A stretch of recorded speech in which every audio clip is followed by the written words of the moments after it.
It was one of those cold gray mornings when the sky hung low and the air felt heavy and tired. The kind of morning where everyone moved quickly with their heads down, eyes fixed on screens, and hearts fixed on schedules inside a small diner just off the highway. People came and went in a blur of noise and coffee. Steam, the clinking of cups, the hum of conversation, the hiss of the espresso. Machine filled the room. It was ordinary, too ordinary. But in the corner by the window where the sunlight struggled to break through the fog sat an old man. His name was Arthur, though no one there knew or cared to ask. He wore a faded army jacket, with a few medals still pinned to the chest, but the shine had long faded, just like the spark in his eyes. His hands trembled as he tried to open a small, worn leather wallet filled with old receipts and a few crumpled dollar bills. He looked around the diner, confused, unsure where he was or why he was even there. The waitress behind the counter glanced at him briefly, then turned away, pretending not to notice. She had seen him before, maybe, once or twice, but never paid much attention. He was just another old man, sitting quietly in the corner, talking to himself. Arthur squinted at the menu in front of him, though the letters blurred together in his failing vision. His mind drifted in and out of clarity. Sometimes he remembered faces, names, and moments from a life that once felt bright. But most days, everything came in flashes, like pieces of a dream he could never hold on to. He whispered softly to himself, his voice barely audible. "Excuse me, have I paid?" No one answered. A group of businessmen in suits laughed loudly at a nearby table, their words sharp and fast. The waitress poured coffee for them, smiling, politely pretending not to hear the old man. Again, Arthur sighed, rubbing his forehead, trying to remember what he had ordered, or even if he had eaten. His stomach growled, but he couldn't tell if he had already finished his meal or was still waiting for it. He reached for the cup of water in front of him, but his hand shook so badly that it slipped. The glass toppled over, spilling across the table and dripping onto the floor. Heads turned for a moment.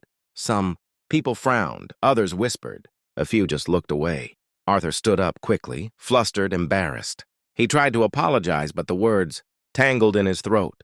His legs were weak, and when he stepped back, he stumbled. His tray fell with a loud crash, food scattering across the floor. The sound echoed through the diner, but no one moved. No one helped. The old man looked around, trembling, eyes wide and lost. In that moment, surrounded by people yet completely alone, he whispered to himself again, "I'm sorry, I didn't mean to cause trouble." Still, no one spoke. No one reached out. He stood there, shaking his breath shallow and his eyes filling with tears. In that crowded room, full of noise, Arthur had never felt so invisible. Then something changed. A soft voice cut through the noise like a gentle breeze breaking a storm. It was a young waitress named Tanya, her dark hair tied back under her cap.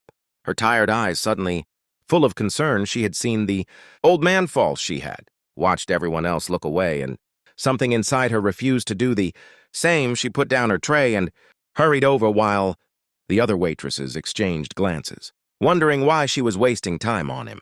Hey, it's okay," she said, kneeling beside Arthur. Her voice was warm, calm, steady, like a hand reaching into the dark. He looked up, startled, his lips trembling, his eyes wet with confusion. "Do I know you?" he asked, barely above a whisper. "Not yet," she smiled, "but you will." She slipped one arm around him, gently helping him back to his seat. The room had gone quiet. Now a few people were watching, some shaking their heads, others rolling their eyes as if helping an old man was a distraction. But Tanya didn't care. She took a napkin from the counter and started cleaning the spilled water, her movements slow, patient kind. "There you go," she said softly. "See nothing to worry about. You're safe now." She smiled again, and for the first time that morning, Arthur felt something warm in his chest, something familiar but forgotten. He looked at her with the wide, innocent eyes of a child lost in a place he didn't recognize. "I'm sorry," he murmured. "I didn't mean to make a mess." "Don't be silly," she replied. "You didn't do anything wrong." Her tone had no pity, only kindness. Tanya went back to the counter, ignoring the annoyed sigh of her manager, and asked the cook to make a fresh plate of pancakes and eggs. She paid for it herself, slipping a few dollars from her apron pocket. When the food was ready, she brought it to Arthur, setting it down in front of him with a steaming cup of coffee. Eat up, she said, smiling again. You look like you haven't had a good meal in a while. Arthur stared at the plate. For a long time, his hands trembling. Again. Then slowly he picked up the fork, took a bite and whispered, "Thank you," his voice cracked. On the words he hadn't been thanked, or spoken to with care in so long that it felt strange, unreal. The people around them returned to their noise, their phones, their routines. But at that small table, by the window, something extraordinary was happening.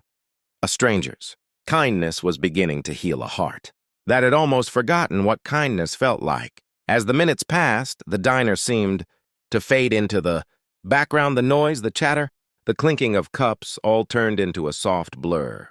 Tanya stayed by Arthur's side, asking gentle questions, not the kind meant to pry, but the kind that told. Someone you truly cared. She wanted to know his name, his story, anything that could bring light into those distant eyes. He smiled weakly between bites. "My name's Arthur," he said slowly, as if remembering was like climbing a steep hill. "I used to be someone important, I think." "You still are someone important," she replied without hesitation.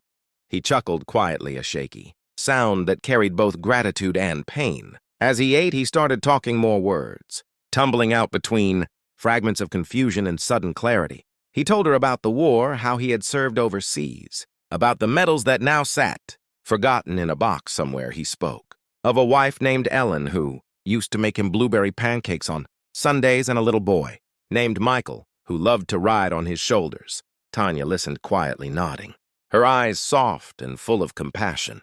But when he spoke of the years after the war, his voice dimmed. He mentioned how Ellen had passed away long ago and how his son had moved. Away for work, he tried to visit once, but his mind had already begun to fade. He couldn't remember faces or addresses anymore, just flashes of memories that disappeared as quickly as they came. Then he said something strange, something that caught Tanya's attention. He mentioned an office, a company, something called Hamilton Holdings. He said it like it mattered, like it was something important, but his eyes clouded before he could finish the thought. She assumed it was just a memory from a life he could no longer hold on to. Maybe he had worked there once. Maybe it was just one of the many stories tangled in his fading mind. When he finished eating, Arthur looked down at the plate, clean except for a few crumbs. He seemed embarrassed, searching his pockets for money, but all he found were old receipts and a single $5 bill. He looked up at her, helpless. "Can't pay for this, I'm sorry." Tanya smiled, shaking her head. "Don't worry about it, it's on me." Arthur's eyes widened, then softened again. "You're a good soul, young lady," he said, his voice trembling the way a candle flickers before it goes out. "Thank you for seeing me." She placed a hand on his arm gently. "Any time," she said. Softly, he smiled once more, stood up, slowly, and walked out into the misty gray morning. His steps were slow, his back slightly bent, but there was something different in his posture now, something lighter, as if for the first time in years he didn't feel completely invisible. Tanya watched him leave through the fog, her heart oddly full, not knowing that this small act of kindness would soon come back to her in a way she could never imagine. A week passed, and the memory of the old man had begun to fade from Tanya's busy days. The diner was always full, the noise constant, the tips small but enough to keep her moving. She worked double shifts, smiled through exhaustion, and tried to keep her mind off the bills waiting at home. Yet, sometimes when the morning light hit the corner booth by the window, she thought about Arthur. She wondered where he went, if he ever found his way home, if anyone ever came looking for him. Then one rainy afternoon, just as the lunch rush slowed, the bell above the diner door chimed. Two tall men in black suits stepped inside. Their shoes polished their expressions serious. They looked out of place in the small diner full of working folks and truckers. Tanya noticed them right away because they seemed to be scanning the room, like they were searching for someone. "Can I help you?" she asked, wiping her hands on her apron. One of them looked at her, then exchanged a brief nod with the other before speaking. "Are you Tanya Robinson?" Her heart skipped a beat. Yes, that's me. Why?" The man's voice was calm but firm. "You served a man named Arthur Hamilton here last week, didn't you?" Tanya blinked for a moment, unsure. Arthur Hamilton. The name sounded so formal, so distant. She only remembered an old man named Arthur was shaking hands and kind eyes. "Yes, I did," she said quietly. "What's this about? Is he okay?" The man smiled slightly. "Oh, he's more than okay, ma'am. He asked us to deliver this to you." He handed her a sealed envelope thick and heavy with a golden crest. On the front, her name was written in neat, careful handwriting that trembled, slightly just like Arthur's. Hands had Tanya hesitated before opening. Her fingers trembled as she unfolded the letter. "Dear Tanya," it began. "Thank you for seeing me when no one else did. I would like to see you again if you have time. Arthur Hamilton." She read it twice, still not understanding. The men gave her an address written below a long winding street in the wealthy part of town. You can come whenever you like, one of them said. "Mr. Hamilton is expecting you." That evening after her shift, Tanya's curiosity got the better of her. She took the bus across town, and when she arrived, her jaw nearly dropped. Before her stood a massive iron gate leading to an estate that looked like something from a movie. Lush gardens, shining windows, fountains, and at the center a grand mansion that stretched wider than anything she had ever seen. A security guard greeted her politely and guided her up the driveway. There on the porch, in a soft cardigan and the same gentle smile, sat Arthur, the same man who had spilled his water and trembled over a wallet. Full of receipts, he looked older but somehow stronger, his eyes clear and warm. Tanya stood frozen, staring in disbelief. "Mr. Hamilton," she whispered. Arthur chuckled softly. "Come on now, none of that Mr. stuff, please, just Arthur." Her voice wavered. "You live here?" He nodded. "Yes, my dear, I do, and I've been waiting for you." Arthur invited her to sit on the porch, where the evening sun painted everything gold. The air smelled like roses and rain, and for a moment Tanya wondered if she was dreaming. The man she had fed breakfast to just a week ago, the one everyone ignored, was sitting in front of her, surrounded by quiet luxury servants moving discreetly in the background. Yet there was nothing proud or distant about him. He looked at her with the same warmth as before, the same gentle smile that made her feel safe. He took a slow breath and said, "I suppose I owe you an explanation, Tanya. I wasn't lying when I told you I used to be someone important. My name is Arthur Hamilton. I founded Hamilton Holdings many years ago.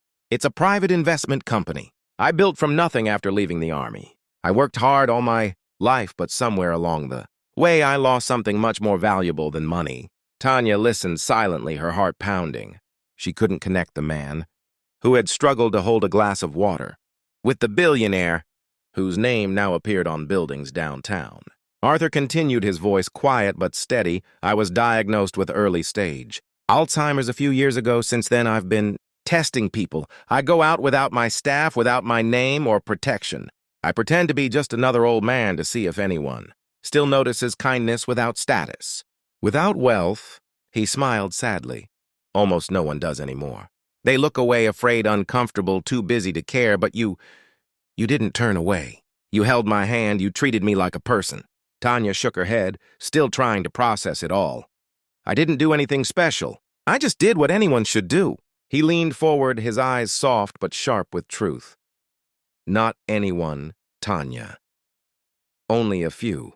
He paused for a long time before speaking again. "I don't have family anymore. My wife passed long ago, my son before her. The money means nothing now. But meeting you reminded me that good still exists, that compassion is worth more than any fortune." Tanya's throat tightened. She didn't know what to say. Then Arthur reached into his pocket and handed her a small folded paper. It was a business proposal, of sorts, written in elegant type. "I asked around," he said. "You've been working double shifts trying to save for something? You want to open a community center for seniors and single mothers, isn't that right?" Tanya's eyes widened. "How did you know?" Arthur smiled again. "I have my ways. Let's just say I'd like to help fund it. Not as charity, but as a partnership. You brought me hope when I had almost none. Let me return the favor." Tanya sat there in stunned silence, the world spinning around her. She had no words, no way to thank him. All she could do was nod, tears filling her eyes. Arthur reached over and gently patted her hand. "Then let's build something beautiful together," he said softly. "Something that reminds the world what kindness looks like." Months passed and life began to change in ways Tanya could have never imagined. The diner that once felt like her whole world was now just a memory, replaced by the sound of laughter and life echoing through the wide halls of a brand new building standing. Tall in the heart of the city was the Hamilton Robinson Community Center, a place where seniors came to share stories, children came to learn, and mothers came to find hope again and opening. The sky was bright, and the air buzzed with excitement. Reporters filled the lawn, families gathered. Near the entrance and in the front row, sitting proudly in his wheelchair, was Arthur, dressed neatly, in a soft gray suit, a small smile glowing on his face. When Tanya walked up to the stage to speak, the crowd fell silent. She looked out at all the faces at the new center that now stood as proof that one act of kindness could ripple far beyond what anyone could imagine. Her voice trembled slightly as she began, "I met a man once in a diner," she said. "He was sitting alone and everyone ignored him, but that man changed my life forever." She looked toward Arthur, his eyes shining with tears. "And maybe I changed his too."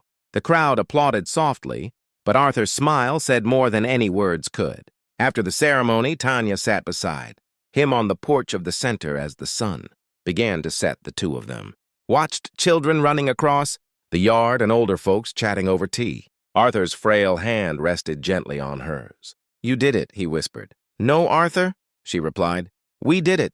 In the months that followed, the story spread across the internet. A headline read, "Waitress helps veteran with Alzheimer discovers he's a billionaire." People everywhere shared the tale, calling it a miracle of kindness. But for Tanya, it wasn't about fame or money. It was about remembering that moment in the diner when she looked into the eyes of a lost man and saw a human being instead of a burden. 2 years later, Arthur passed away quietly, in his sleep, leaving behind more than a fortune. He left a legacy, one that lived on in every smile, in every meal served, and in every hand held at the community center that bore his name. Tanya kept a picture of him by the window where sunlight always touched it. Each morning she would whisper, "Good morning, old friend," before starting another day of helping others. And whenever someone asked her why she helped that old man, she always gave the same answer: kindness doesn't need a reason. You never know who's sitting across from you. You never know what one moment of compassion can do. And somewhere beyond the noise of the world, a forgotten veteran smiled, knowing his story had finally been remembered. Sometimes the smallest act of kindness can change a life forever. Remember that you never know who's sitting across from you or what battle they're fighting inside. If this story touched your heart, don't forget to like, share, and subscribe for more inspiring stories like this, because kindness always comes back.